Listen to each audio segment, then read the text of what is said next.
अमित एक बहुत ही होनहार लड़का था जो हमेशा ही ईमानदारी के साथ अपनी पढ़ाई पर ध्यान देता और हमेशा अपने पिताजी के काम में मदद भी कर दिया करता था।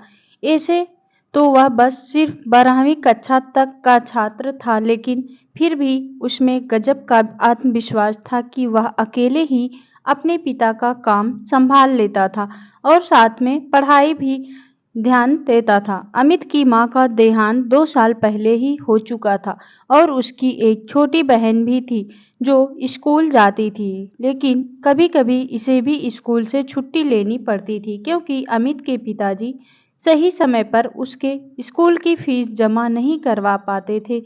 छोटी बहन को पढ़ाई का शौक नहीं था, लेकिन फिर भी अपने भाई के कहने पर वह पढ़ाई करने लगती थी। एक दिन छोटी बहन ने के पड़ोस में रहने वाली उसकी सहेली ने उसे अपने बर्थडे में आने के लिए कहा था।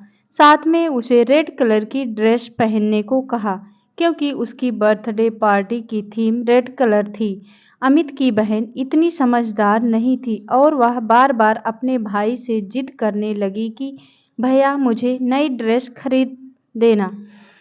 कल मुझे अमृता के बर्थडे में जाना है जहाँ रेड कलर पहनना होगा। ऐसे में अगर मैं नहीं पहनूंगी तो लोग मेरी हंसी उड़ाएंगे और मुझसे कोई दोस्ती नहीं करेगा। अमित, अरे ड्रेस से क्या लेना देना है, तू बस उस पार्टी में जाकर मजे करके आना।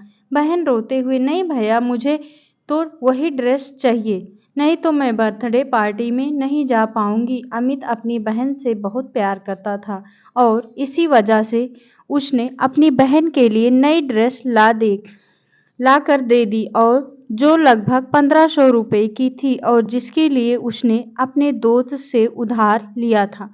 ऐसे तो बहुत स्वाभिमानी था, लेकिन अपनी बहन के आगे वह कुछ भी नहीं कर पा रहा था। अमित के पिताजी, तू अपनी बहन को बिगाड़ते जा रहा है, दिन ब दिन उसकी ख्वाहिश बढ़ती ही जा रही है। देख बेटा, उसके अंदर भी तो यह समझदारी होनी चाहिए कि वह हमारी मजबूरी को समझ सके। हम इतने पैसे वाले नहीं हैं। यह सब बातें दूर से ही अमित की बहन सुन रही थी और उसे यह सुनकर अच्छा नहीं लगा कि उसके पिताजी ने उससे कुछ भी देने से मना किया और उसे समझदार होने की बात की है।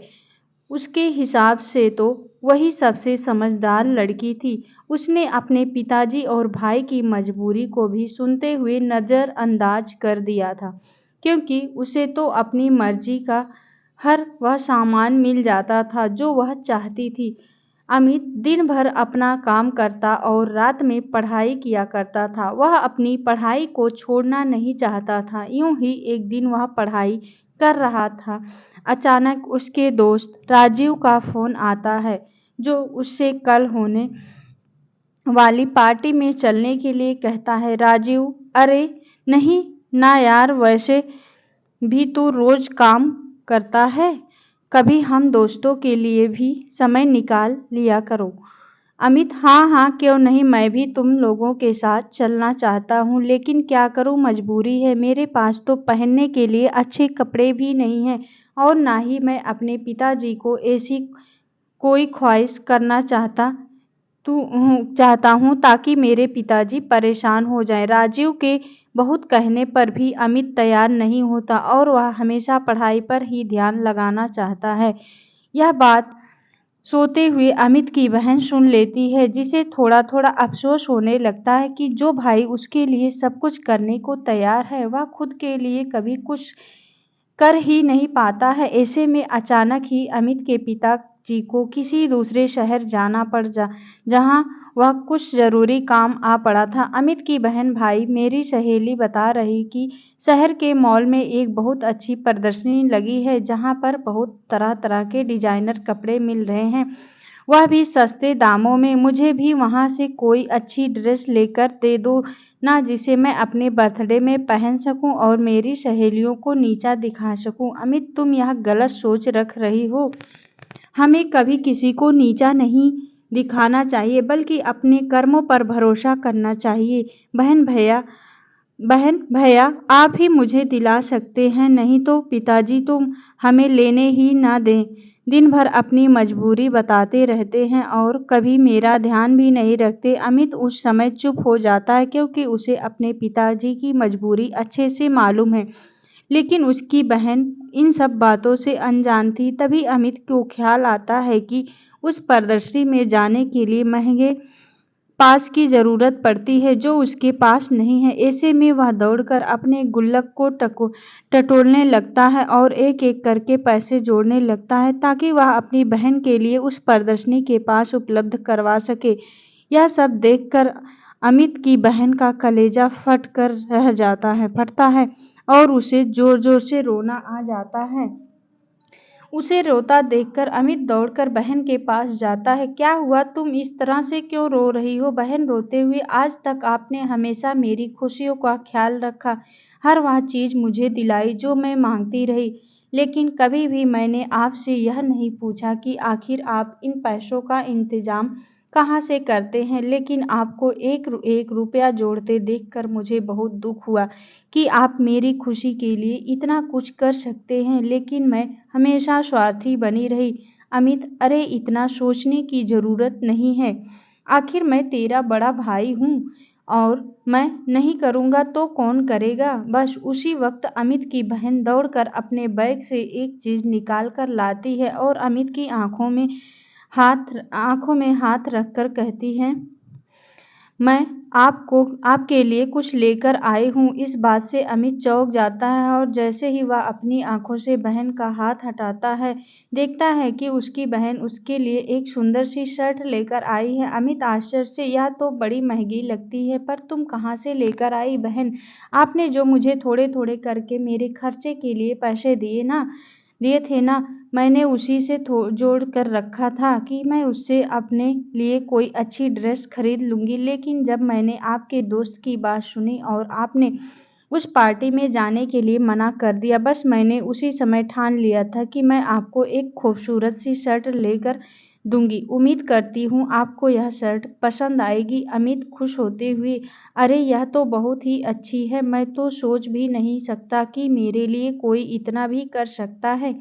बहन भावुक होते हुए, यह तो मेरी तरफ से एक छोटा सा तोहफा है, लेकिन आज तक आपने जो मुझे प्यार और सम्मान दिया है उसकी तो कोई भी तुलना नहीं की जा सकती। अब मैं हमेशा आपका और पिताजी का हाथ बंटवाऊंगी और कभी भी फिजूल खर्च नहीं करूंगी। वह बात सही है, जितनी चादर होती है हमें पैर भी उतना ही फैलाना चाहिए। बहन की समझदारी वाली बातों को सुनकर अमित की आंखों में भी आंसू आ जाते हैं और तभी पिताजी वहां खड़े होकर उन दोनों को देखने लगते हैं। अब पिताजी की आंखों में भी अमित के साथ साथ बहन के लिए भी गर्व के भाव आ जाते हैं और वे दोनों बच्चों को गले से लगा लेते हैं। खुशियां हमेशा छोटी छोटी घटनाओं, छोटे छोटे मोमेंट्स में छुपे हुए होते हैं। कभी भी लाइफ में किसी के लिए कुछ बड़ा प्लान करने के बजाय किसी के लिए एक छोटा सा प्रयास भी बहुत मायने रखता है। किसी के लिए एक बड़ा महंगा उपहार खरीदने के बजाय किसी के साथ 2 पल बैठकर उससे बात कर लेना भी एक बहुत बढ़िया उपहार होता है। लाइफ में कभी कभी ऐसा भी होता है कि किसी को हमारा महंगे लाखों के गिफ्ट में कोई रुचि नहीं होती, उनके साथ सब एक शाम गुजार ले तो वह बहुत होता है। लेकिन बदलते दुनिया में, इस जीवन की आपाधापी में हम इतने मशगूल होते हैं कि किसी को अपना समय भी नहीं दे पाते। जहाँ तक मेरा मानना है कि किसी के लिए किसी का सबसे बड़ा उपहार किसी को वक्त देना होता है। कि कोई भी किसी को अपना वक्त देता है तो वह उसको सिर्फ अपना वक्त ही नहीं दे रहा है, वह अपने जीवन का एक हिस्सा, या ऐसे कहे तो वह अपना जीवन दे रहा होता है। जीवन में सबसे जरूरी 4 लोगों के साथ अपना समय बिताना और उनके सुख दुख में शामिल होना, यही तो जीवन है। इससे इधर और कहीं जीवन थोड़े है। बस काफी लोग इसी खूबसूरत और अनमोल रिश्ते को सहेज नहीं पाते हैं। ये हमारे लिए किसी कीमती रिश्ते, किसी महंगे गिफ्ट से कम नहीं होते। तो दोस्तों, आपको यह कहानी कैसी लगी? अच्छी लगी हो तो प्लीज़ वीडियो को शेयर ज़रूर करना और चैनल को सब्सक्राइब ज़रूर कर लीजिएगा। मिलते हैं एक और नई कहानी के साथ, तब तक के लिए बहुत बहुत धन्यवाद दोस्तों।